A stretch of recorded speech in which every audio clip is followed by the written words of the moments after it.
I've been doing security here at the Historic Courthouse in Tucson for about 8 months now.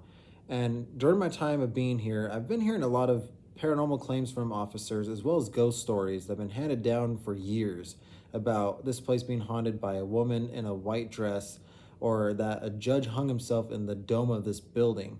And me being a paranormal investigator, I had to jump in on this and do some investigating. So right off the bat, I decided to separate fact from fiction by doing a deep plunge into the history of this place to see if I could discredit any of these ghost stories. And the whole reason why I'm doing this video is to stop the spread of misinformation between both security staff as well as the general public when it comes down to ghost tours in Halloween.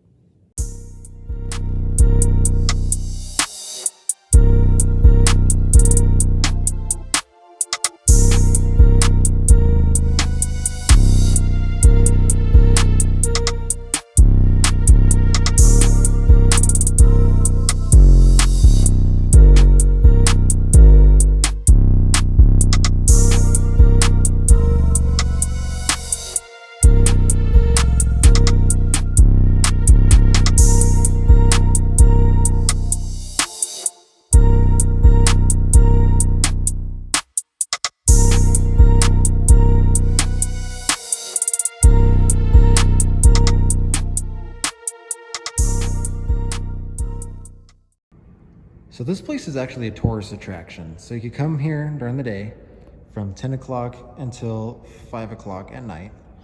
And you can come up here to the second floor and you could learn about all kinds of stuff, such as when Arizona was a territory, back when Tucson was actually the capital of the territory, John Dillinger and how he was captured here and prosecuted in that courtroom, and as well as learn about the 3 renditions of this courthouse. So here's what the first courthouse looked like. You can go ahead and pause it and read if you want. But this is what it looked like. In 1868 was the first rendition. And in 1881, this was the second version. You can go ahead and pause it and read if you want. It looks very Tim Burton-y. Doesn't really look like a courthouse. And then 1929, that's the current rendition. And this is what it used to look like. They actually expanded on this part here. But there you go. And this place was actually decommissioned as the courthouse by the early 2000s because the population grew way too large and they didn't have enough courtrooms to keep this place operating. That's why some of the claims that officers have been reporting is voices up here, and that's easily debunked. What it is, this is all one giant room. All a giant room. You have this part here, series of storage closets and offices. But they're all conjoined, as you can see right there. The hallways are connected, so the acoustics in here are just weird. So if you're standing right here and you talk, you hear yourself over here, and not quite right here. You kind of hear it in the other corner, on the other end of the parallel hallway. So if you're walking around, sometimes you will catch your ear hearing the projection elsewhere and think that someone's there. Same with if you're in here watching a video, or if someone else is nearby talking. Yeah, it's just the acoustics in here. Also, you can't hear it, but the air conditioning in here is very rattly.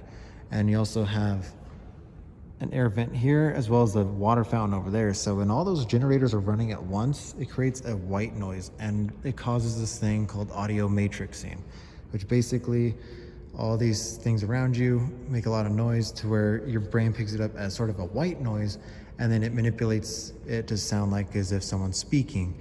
This is very prominent with people who listen to loud music with headphones on, when you think you hear someone calling your name, but no one was actually speaking to you. It's called audio matrixing. There's a lot of that takes place up here on the second floor. Now on to the bogus claims.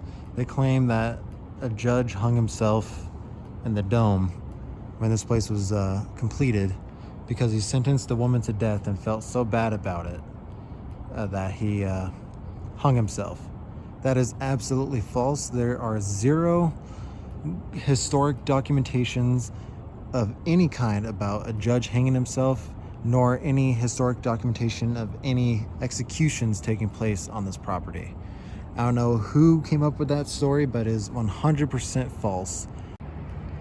They say sometimes you see a man up there, and that's absolutely false. I've been here for approximately a year now, if you add all the months together, and I've never once seen anybody in the dome. So I don't know who started that bullshit rumor, but that's all it is. Total bullshit. Zero historic facts backing that one at all.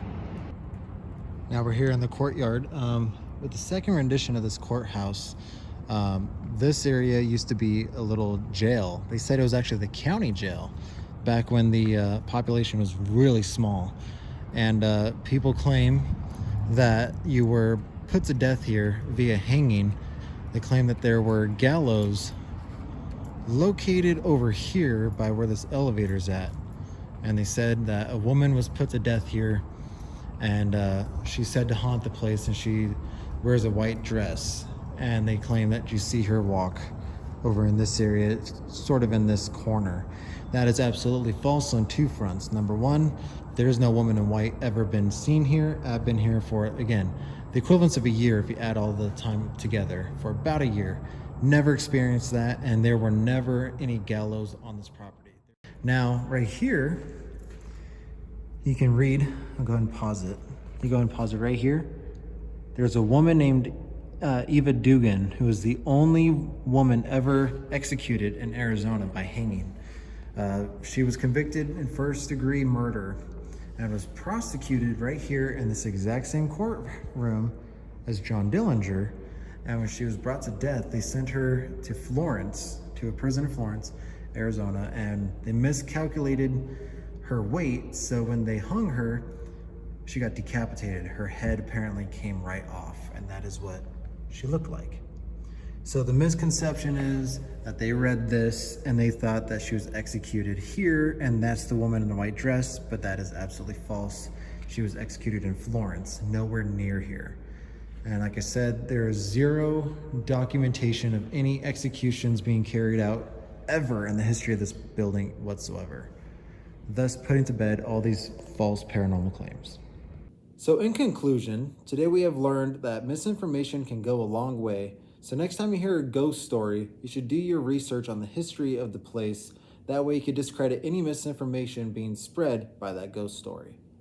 We also learned that a true paranormal investigator don't take all the paranormal claims as fact, but rather would try to find a logical explanation to debunk those claims and find out what's actually causing it.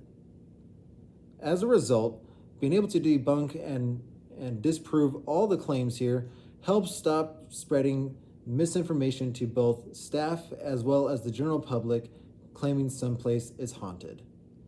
This building is 95 years old, and as a security professional who spent 8 months here consecutively on the night shift, and as a paranormal investigator who just did an ongoing investigation for weeks, I can honestly tell you this place is not haunted, and I will stop the spreading of this misinformation and bogus ghost stories. That way people could stop being falsely told this place is haunted. I'm John Watson. Thank you for watching this video. If you enjoyed it, give it a thumbs up and stay tuned for some more investigations.